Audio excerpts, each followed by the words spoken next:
dia, a paz do Senhor Jesus. Mais um domingo para nós aprendermos aqui um pouco sobre a palavra de Deus, aprendemos sobre a Bíblia Sagrada e só fazendo uma recapitulação, uma rememorização que nós vimos sobre o que é a Bíblia, que é a revelação de Deus para o homem, né? A verdade de Deus, aquilo que Deus queria que nós soubéssemos acerca dele. Nós aprendemos aqui sobre o termo revelação, inspiração, iluminação, que revelação é a palavra de Deus. Então, se alguém chegar diante de você com uma profecia ou uma revelação, confronta se está na Bíblia. Se não está na Bíblia, é falso profeta, então condena.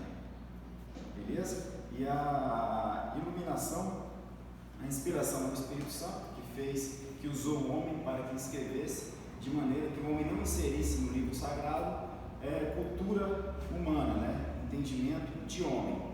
E a iluminação é o Espírito Santo dando entendimento, esclarecimento, para que nós possamos entender o que a Bíblia quer dizer. Então, qual é a importância para nós de entendermos a Bíblia? Por que nós precisamos entender a Bíblia? Por que nós precisamos estudar a Bíblia como cristãos? Né? Primeiro, porque a Bíblia é a revelação de Cristo, a verdade de Deus para nós. Segundo, porque a Bíblia é a vontade de Deus para seus escolhidos. Terceiro, a Bíblia é completa. Quarto, a Bíblia é inerrante. Quinto, a Bíblia é a única fonte de verdade absoluta.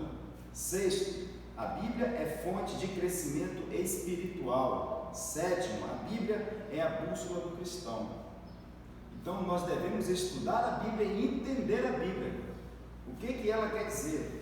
E quais são os passos para que isso aconteça, para que nós possamos ter um melhor entendimento da Bíblia? Para que nós possamos ter um melhor entendimento da Bíblia. O primeiro passo é a leitura. Então nós precisamos ler o texto, aquele pedaço de texto que nós vamos ler, separar para ler, tipo, vou separar um capítulo 1 de Gênesis ou capítulo 1 de Mateus, ou qualquer capítulo, você separa e você lê exaustivamente até você, aquele texto ficar na sua cabeça, martelando o tempo todo. Então você lê uma vez, você lê duas vezes, até você ficar familiarizado com o texto. E aí, como segundo passo, a interpretação, né? E aí eu vou pedir agora que vocês abram a Bíblia lá em Atos, capítulo 8, a partir do versículo 30.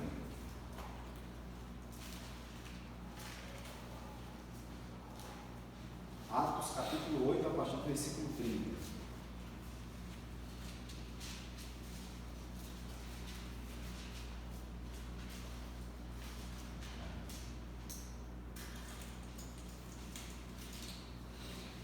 Atos capítulo 8, a partir do versículo 30.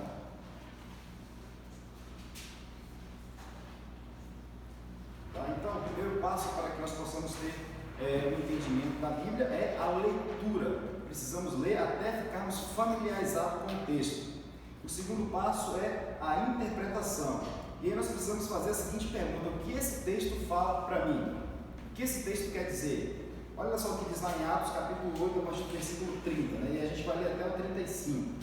Diz assim: correndo Filipe, ouviu ler o profeta Isaías e perguntou: compreendes o que lê? O que vens lendo? Ele respondeu: como poderei entender se não há ninguém que me explique? E convidou Filipe a subir e a sentar-se. Isso é Filipe, o diálogo do Filipe com o eunuco, né? Aí junto a ele, então Filipe convida ele para que se sente junto para poder explicar, né? Então diz assim já o versículo 32: ora, a passagem da escritura que estás lendo é esta, né? Foi levado como ovelha ao matador e como um cordeiro mudou perante o seu tosquiador, assim ele não abriu a boca. 33: na sua humilhação lhe negaram justiça. Quem lhe poderá descrever a geração? Porque da terra sua vida é tirada. 34: então o eunuco disse a Filipe: peço-te, me expliques a quem se refere o profeta. Fala de si mesmo ou de algum outro? Então Filipe explicou, e começando por estas passagens da escritura, anunciou-lhes a Jesus. Então aqui é um diálogo de Filipe com o eunuco, né? O eunuco está lendo, e aí Filipe pergunta para ele: você entende o que você está lendo? E aí ele diz para Filipe: como eu vou entender se não há quem me explique?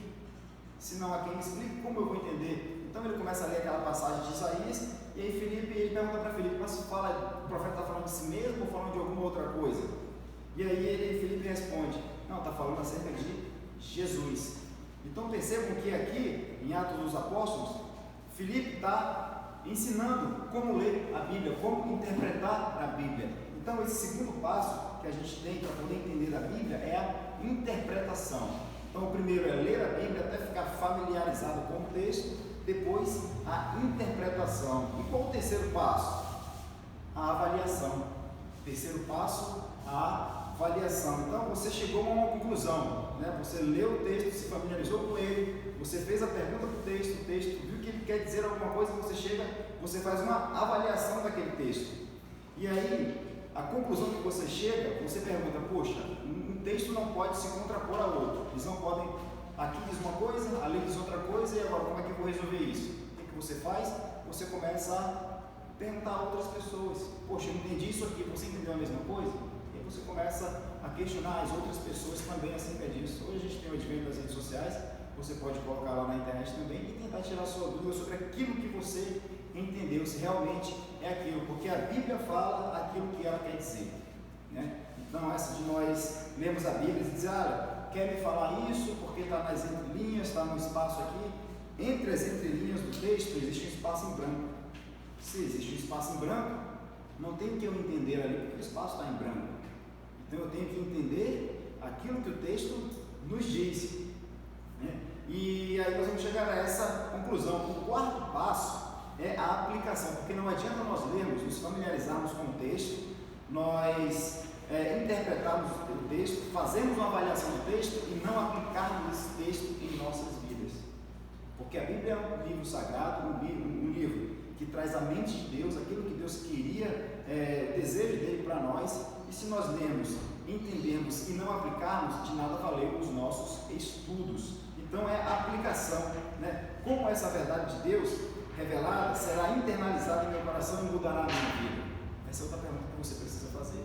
E a partir daí, adotar comportamentos segundo a palavra de Deus, né? Então, como essa foi uma breve introdução, a gente vai entrar agora no livro de Gênesis, né?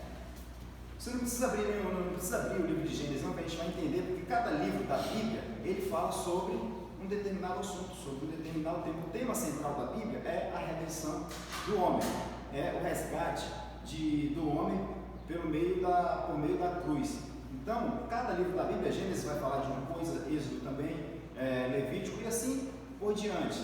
Então a gente vai entender hoje como ler Gênesis, como nós vamos ler o livro de Gênesis, o que procurar no livro de Gênesis, o que devemos encontrar no livro de Gênesis. Então Gênesis não é no texto hebraico original, que o Antigo Testamento ele foi escrito em hebraico e aramaico.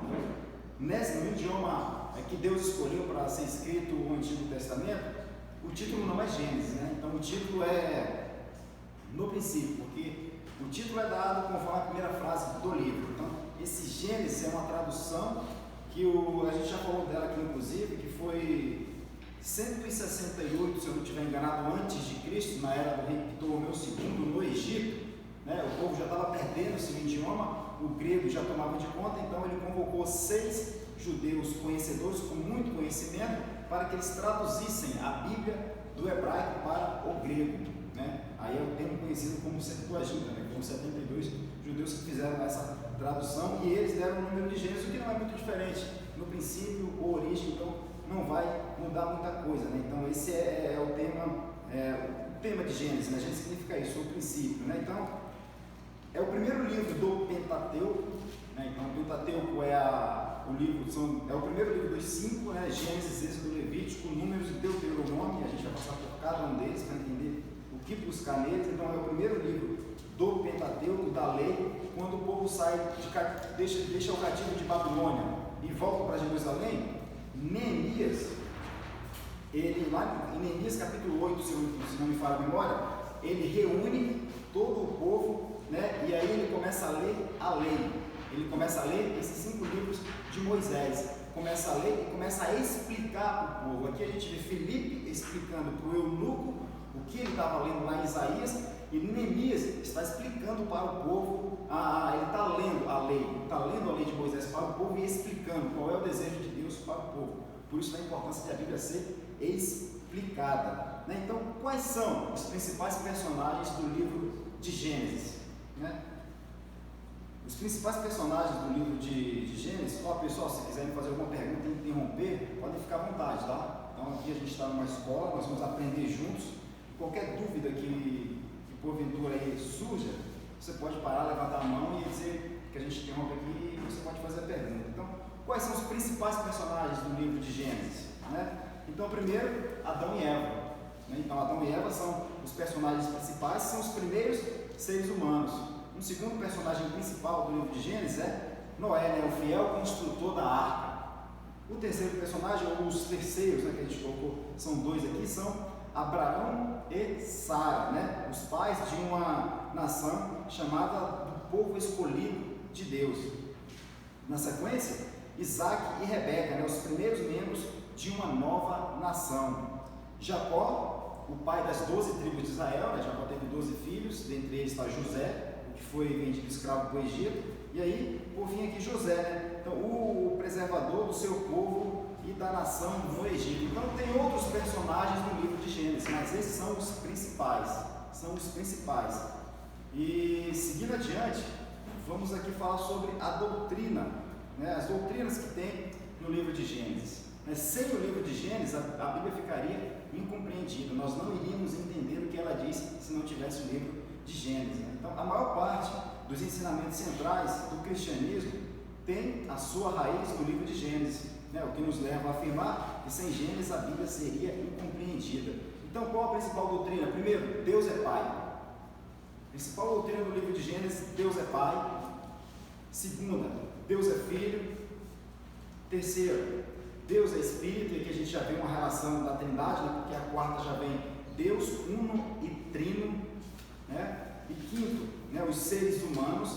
Sexto, pecado e a queda do homem, né? E as suas consequências. A redenção do homem, a aliança que Deus faz, promessa, né? E aqui tem Satanás, né? O primeiro rebelde entre as criaturas, anjos, revelação, Israel, juízo e bênção. Então nós temos essas doutrinas, esses ensinamentos no livro de Gênesis. E qual é o caráter de Deus percebido no livro de Gênesis? Qual o caráter de Deus percebido no livro de Gênesis? Se estiver falando um pouquinho rápido, você pode dar uma paradinha que você está falando muito rápido, precisa anotar isso aqui, pode ficar à vontade, tá? Então nós falamos aqui das principais doutrinas do livro de Gênesis. E agora, o caráter de Deus em Gênesis. Primeiro, Deus é Criador, Gênesis 1. Deus é Criador.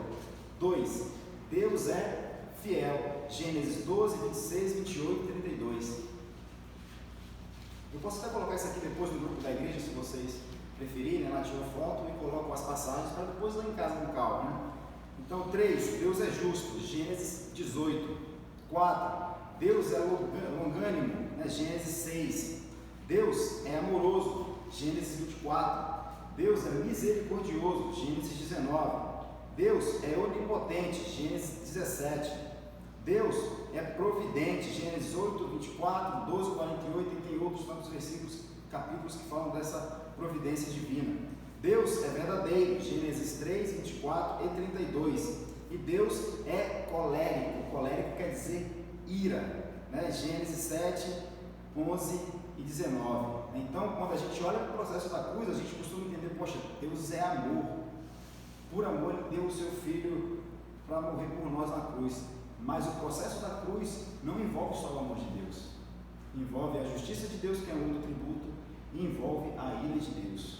Quando Jesus fala, Pai, se possível, passa de mim esse cálice, Ele está falando da ira de Deus. A cruz, tomar chicotada, socos, ser agredido, ser cuspido, isso não era o que deixava Jesus com medo, preocupado, mas sim a ira do Pai. Então a cruz envolve esse processo, justiça, ira e amor, né? A gente costuma muito falar do amor, mas tem também a ira. E agora a gente vai chegar aqui na estrutura do livro de Gênesis, né? Como é que a gente vai começar a ler Gênesis e o que procurar? Então, Gênesis, quem sabe quantos capítulos tem o livro de Gênesis? Podem chutar. Gênesis tem 50 capítulos. 50 capítulos. E o interessante é que desses 50 capítulos, apenas 11 vai falar da história primitiva. 39 irão falar de Abraão. Aí a gente já começa a ter uma ideia do que procurar no livro de Gênesis. E aí, quem é o principal personagem do livro de Gênesis? Não é Abraão, é Cristo. Abraão é só um meio. Então, o personagem principal de qualquer livro da Bíblia é Cristo. Então, os 11 primeiros vai falar da história primitiva, né? Do capítulo 1 até o capítulo 11. Então, quando você começar a ler, poxa, aqui eu estou falando da história, estou vendo nesses 11 primeiros capítulos, eu estou vendo que é sobre a história primitiva. 2, a história patriarcal, vai do capítulo 12 até o capítulo 39. E aqui vai ter a história dos patriarcas, ele vai desenvolver todo o processo. Só que dentro da história primitiva, a gente também tem as subdivisões no livro de Gênesis, né? Então, o capítulo 1 e 12 vai falar da criação, quando Deus criou o mundo, quando Ele criou o homem, criou a mulher. Então, vai estar lá no capítulo 1 e 2. Então, capítulos 1 e 2 vai dar a criação. Nos capítulos 3 e 4 vai falar da queda e das suas consequências. Então, quando você postou no capítulo 3, no capítulo 4 de Gênesis, então eu sei que aqui está falando da queda e as consequências dessa queda, né? E no capítulo 5 até o 9 vai falar do dilúvio. Capítulo 5 até o 9 de Gênesis vai falar do dilúvio, quando Deus chama Noé, manda ele construir a arca. Então, quando você chegar no capítulo 5, percebe, poxa, aqui eu estou lendo sobre o dilúvio, a história do dilúvio.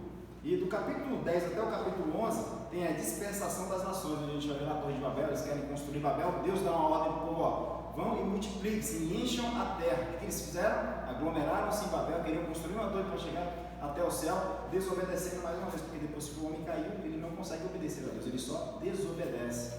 Então Deus vai lá, distribui as línguas ali, espalha todo mundo, dispersa, e ali termina a história primitiva. E aqui no capítulo 12 vai começar a nossa, não a nossa história, sim a nossa história, mas quando Deus chama Abraão para poder iniciar aquele povo que ele escolheu, pelo qual viria Jesus. Então, quando você começar a ler o capítulo 12 de Gênesis, você vai ver que vai começar ali a falar de Abraão. No capítulo 12, do versículo 1 até o 25, até o versículo 18, é sobre Abraão. Então, do capítulo 12 ao 25 é sobre a história de Abraão. E do capítulo 25, né, do versículo 19 em diante, até o capítulo 36, versículo 43, vai falar de Isaac e de Jacó. E por fim, do 37, do capítulo 37 até o 50, vai falar de José. Então essa é a divisão do livro de Gênesis. O que eu devo procurar em Gênesis quando eu estiver lendo o capítulo 1 e 2? A criação. Quando eu estiver lendo o capítulo 3 e 4, a queda e suas consequências. Do capítulo 5 ao 9, sobre Noé, sobre o dilúvio. Dos capítulos 10 e 11, sobre a dispersação do povo, né? E quando nós formos do capítulo 12 até o capítulo 25, a história de Abraão. De 25 a 36, a história de Jacó. E de 37 até 50 é sobre José no Egito. E aí vai começar Êxodo, né? Mas aí eu pergunto o seguinte: qual é o personagem principal de Gênesis? Nós falamos aqui que é Cristo. Então, como eu vou encontrar Cristo no livro de Gênesis? Onde Cristo vai estar no livro de Gênesis? Porque quando nós formos ler a Bíblia, nós precisamos encontrar Cristo. É Ele quem nos interessa no livro de Gênesis. Em qualquer livro da Bíblia, o que nos interessa é encontrar Cristo. Não é encontrar versículos que massageiem o nosso ego. Não é encontrar textos que me façam promessas. Não é eu pegar um texto e dizer, poxa, isso aqui serve para mim porque é uma promessa que eu vou ter muita coisa. Não. Eu preciso olhar para o texto bíblico e encontrar Jesus. Porque o personagem principal de toda a Bíblia Sagrada é Jesus. Se o tema da Bíblia é a redenção do homem, e essa redenção só aconteceu graças ao que Deus fez enviando o seu único filho para morrer na cruz, por que eu vou procurar outra coisa a não ser Cristo? E aí depois que nós encontrarmos Cristo, aí você diz, poxa, Cristo está aqui, agora como eu devo me comportar? Aí eu vou pedir para você abrir a sua Bíblia agora no livro de Gênesis, capítulo 3.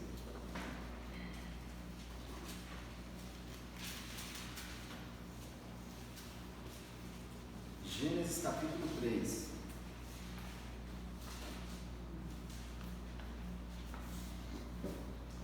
Gênesis 3, 15. Gênesis capítulo 3, versículo 15. Diz assim: porém inimizade entre ti e a mulher, entre a tua descendência e o seu descendente. Este te ferirá a cabeça, e tu lhe ferirá o calcanhar. Quando eu leio um versículo desse, como é que eu vou enxergar Cristo nesse versículo? Lá em Ezequiel vai contar a história de Lúcifer, né? Quando estava no céu, a primeira criatura que se rebelou contra Deus e pecou. Quando ele fez isso, qual foi a condenação que ele recebeu? O inferno. Então a ele não cabe mais arrependimento, não cabe mais salvação, né? E quando Adão e Eva pecam no paraíso, o que Deus faz com eles? Uma promessa. Deus dá uma promessa, expulsa-os do paraíso e dá a eles uma promessa. E aqui em Gênesis 15 a gente percebe essa promessa, quando ele fala que da semente da mulher nascerá aquele que pisará na cabeça da serpente, né? Serpente morderá o calcanhar, é Jesus morrendo. Pisar na cabeça da serpente é quando Jesus vai vencer a morte, para que nós pudéssemos ser reconciliados outra vez com o Pai. Então Deus nos faz uma promessa. E aqui a gente pode perguntar: poxa, mas se Lúcifer pecou e ele foi condenado ao inferno, e Adão e Eva pecaram e receberam uma promessa, onde está a justiça de Deus? A justiça de Deus está em Cristo Jesus, porque um homem pecou e um homem foi condenado, que foi Cristo. Então ali também está a justiça de Deus. A ira de Deus com o pecado afastando o homem do paraíso, o amor de Deus ao fazer uma promessa a esse homem que pecou, e a justiça de Deus quando Jesus morre homem pelo pecado de Adão e de Eva. Então mais uma vez aqui a gente percebe três atributos de Deus: a ira, a justiça e o amor, assim como também estava na cruz. Aí sobre essa questão da queda de Lúcifer, a gente também pode entender o propósito da queda, né? Por que ele caiu? Quando a gente coloca, por exemplo, a queda de Lúcifer, que é um tipo de pecado nosso, de desobediência também, mas a gente percebe que o Lúcifer ele queria ser igual a Deus, né? Ele queria tomar a posição de Deus. E aí, no nosso caso, a gente vem como pecadores que receberam redenção através de Jesus. Né? Exatamente, ele queria ser igual a Deus, assim como Adão e Eva também queriam. Porque a serpente vai lá e conta uma meia verdade. Fala: não foi bem isso que Deus disse. Ele disse que se vocês comerem aqui, vocês vão ser igual a ele. Então olha só, eles também queriam ser iguais a Deus, igual a Lúcifer, mas receberam uma promessa ao invés da condenação. Aí a justiça precisava ser feita. E quando nós chegamos lá em Gênesis 12, 14, quando vocês forem ler Gênesis 12, 14, você vai ver o pacto que Deus faz com Abraão. Quando a gente viu na nossa revista anterior, que ele fala do pacto com Abraão, né? Que ele prometeu Jesus Cristo ali, né? Quando ele sacrifica os animais, abre as partes para fazer o corredor para assinar um contrato, Abraão dorme e Deus passa sozinho, garantindo ali a morte de Jesus na cruz. Então Gênesis ele tem essa estrutura, né? A estrutura da história primitiva, depois a história dos patriarcas. O pastor sugeriu aqui que começassem a ler a Bíblia pelo livro de Mateus, pelo Novo Testamento. É uma sugestão muito boa, porque você começa a compreender melhor, né? Então você começa lendo o Antigo Testamento. Eu também comecei assim, eu comecei pelo Novo Testamento, aliás, e depois eu fui para o Antigo Testamento, para poder a gente fazer as conexões. Como eu disse, sem Gênesis você não vai entender o livro de Gálatas, não vai entender o livro de Romanos. Sem o Pentateuco você não vai entender o que é a lei, o que Paulo quer falar com a lei. Então, por isso a importância de nós entendermos a estrutura de cada livro da Bíblia. Esse livro é sobre o quê? E a gente entende essa estrutura, entendi a estrutura sobre o que ele quer falar. Relacionado ao texto de Gênesis 3,15, né, que fala sobre a semente da mulher, né? Aí ele já está falando a respeito de Jesus, sim, nascendo através de Maria, e depois ele fala também de outra semente, que já seria Satanás, e a vitória seria sobre a morte e ressurreição de Jesus depois. Sim, exatamente. Então, o livro de Gênesis ele vai mostrar Jesus desde o início, inclusive na criação. O Espírito Santo de Deus paraiva. João vai dizer que a criação só existe por causa de Jesus. Então, em Gênesis vai estar Jesus o tempo todo. Você vai chegar em Êxodo, vai estar Jesus o tempo todo. Você vai chegar em Levítico, principalmente, que é a lei cerimonial, vai estar Jesus o tempo todo. Então, quem nós devemos procurar na Bíblia? Jesus. Conselho que eu dou: não tenta pegar um livro, vou ler esse livro todo. Não, pega um capítulo e lê esse capítulo até se familiarizar com ele. Se familiarizou, começa a conversar com o texto. O que o texto quer falar? O que o texto está me dizendo aqui? Aí interpreta o texto, chega a uma conclusão. Chegou a uma conclusão? Pergunta para as outras pessoas, pergunta ao pastor, pergunta ao seu irmão, pergunta saber se chegaram à mesma conclusão. Se chegaram a conclusões diferentes, só existem duas possibilidades: ou um está certo ou os dois estão errados. E aí, relê de novo o texto, se familiariza de novo com o texto e entende o que o texto quer falar, para a gente fazer uma interpretação correta da Bíblia Sagrada, para tirar do texto aquilo que ele diz. Lembra quando Paulo fala para os Gálatas que se porventura chegarem alguém a vós ensinando qualquer doutrina que não esteja nesse livro, que não seja a doutrina de Cristo, considere-os malditos, considere-os anátemas. Então assim a gente deve fazer também, porque se o Espírito Santo servir como supervisor da verdade e da doutrina de Deus, como é que nós vamos aceitar alguém ensinando que não está na Bíblia? Então nós precisamos ser mais questionadores e confrontadores também, como eu já disse aqui. Se alguém chegar revelando para você isso ou aquilo, e você perceber que não tem princípio bíblico, não tem fundamento bíblico, considere um falso profeta, um mentiroso, um profeta do caos, e não de Deus, porque a verdade inerrante absoluta é a Bíblia. Porque se nós começarmos a aceitar uma revelação aqui, uma revelação ali, uma profecia aqui, uma profecia ali, sem ter nenhuma base bíblica, nenhum fundamento bíblico, nós vamos ser aqueles famosos cristãos de alma católica, onde a verdade inerrante está na tradição da Igreja Católica e na pessoa do Papa e não na Bíblia. E infelizmente isso acontece, isso é algo comum, né? A gente não está falando aqui por acaso, isso acontece. Se você confiar muito numa pessoa que faz uma profecia, que faz uma revelação, e por você não ter um contato, uma familiarização com a Bíblia Sagrada, você acredita, e aquilo não é bíblico, aquilo não é bíblico. E aí de repente não acontece nada na sua vida, nada muda, você fica mais frustrado ainda. Por quê? Porque a sua confiança não foi depositada na única fonte de verdade e inerrância, que é a Bíblia Sagrada, a Palavra de Deus. Então nós trouxemos Gênesis, a estrutura do Gênesis. Quando você começar a ler o livro de Gênesis, leiam pensando nisso: poxa, o que é que eu preciso encontrar no capítulo 1 e 2? Criação. 1 e 2 eu preciso encontrar a criação. 3 e 4, queda e suas consequências. 5 a 9, o dilúvio. 11 a 10, a dispersação das nações. E aqui vai começar a história de Abraão a partir do capítulo 12 em diante. Então, cada livro da Bíblia, ele aponta para alguma coisa. Claro, vai apontar para Jesus, mas tem alguns temas que a gente precisa ficar antenado, precisa ficar, poxa, eu falo sobre isso. Então, eu não posso inserir, olha, alguma coisa que esse texto não fala. Porque se eu inserir alguma coisa no texto que ele não diz, né? Eu estou fazendo o quê? Inserindo doutrina que é minha, porque cada um de nós estamos inseridos num contexto cultural. E esse contexto cultural, ele nos enche de verdades, ou de verdades subjetivas, de verdades pessoais. Cada um tem uma visão de mundo em função do contexto social que vive. E aí, quando nós vamos ler a Bíblia, se nós formos inserir essa verdade a qual nós vivemos no texto bíblico, nós estamos fazendo uma leitura equivocada da Bíblia, porque nós precisamos tirar de lá o que ela diz e não inserir lá nela de maneira que ela possa falar aquilo que eu quero ouvir ou aquilo que eu quero saber. Eu penso dessa forma sobre determinado assunto, então eu vou lá na Bíblia, eu vou fazer com que ela diga para mim aquilo que eu penso para ela poder concordar comigo, né? Não é assim.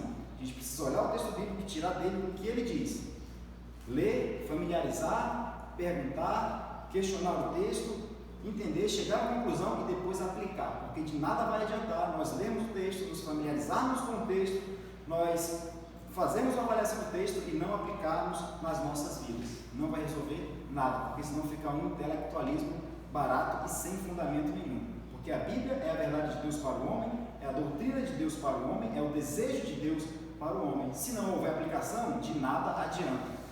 De nada adianta. Eu gosto de ler muitos livros que falam acerca da Bíblia, mas de nada vai me adiantar ler esses livros que falam acerca da Bíblia se eu não leio a Bíblia. Nada vai me adiantar ver vídeos de tantos e tantos homens aí falando sobre a Bíblia se eu não leio a Bíblia, porque senão eu vou estar sujeito à opinião dele, eu vou estar sujeito à forma como ele pensa, e aí eu vou ser enganado como esse Zé de René da vida, que diz que a Bíblia precisa ser atualizada. Vou ser enganado como ele, como tantos outros aí que dizem que a Bíblia precisa ser moldada ao tempo atual, né? Ao tempo ao qual, a cultura a qual vivemos, né? Como se Paulo, quando escrevesse, não tivesse aqueles mesmos seres humanos depravados e caídos como tem hoje.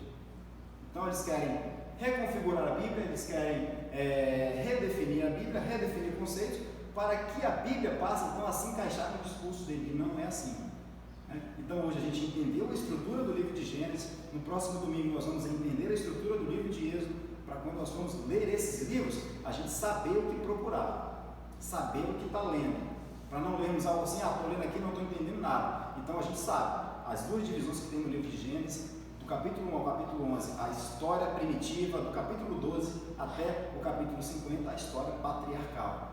E aí vai ficar mais fácil quando você for ler, vai ficar mais compreensível, porque você vai saber o que procurar ali. E sempre procurar Jesus. Vários tipos, a gente chama de tipos ou de prefigurações de Cristo, vai estar no Antigo Testamento. Jesus fala em Lucas 24, 44, se não me falha a memória, que todas as escrituras falam acerca de mim. Se todas as escrituras falam acerca de Jesus, quem eu tenho de procurar nas escrituras? Jesus. Não tenho que procurar algum texto que fala sobre o meu desejo, sobre a minha vontade. Não, eu tenho que procurar Jesus, porque Ele é o responsável pela nossa salvação. Foi por causa dele que nós fomos resgatados.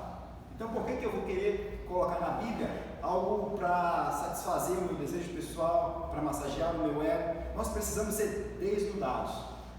Para nós entendermos o que é a salvação, precisamos primeiro saber quem nós somos, na condição de pecadores depravados, completamente mortos, como Paulo diz, e entender o que Jesus Cristo fez na cruz, que o que Ele fez na cruz nos ressuscitou e nos reconciliou com o Pai. Então precisamos entender primeiro a nossa condição e quem nós somos, e isso vai falar desde Gênesis. Desde Gênesis até Apocalipse vai falar quem nós somos antes, quem nós somos depois e como seremos mais adiante. Amém?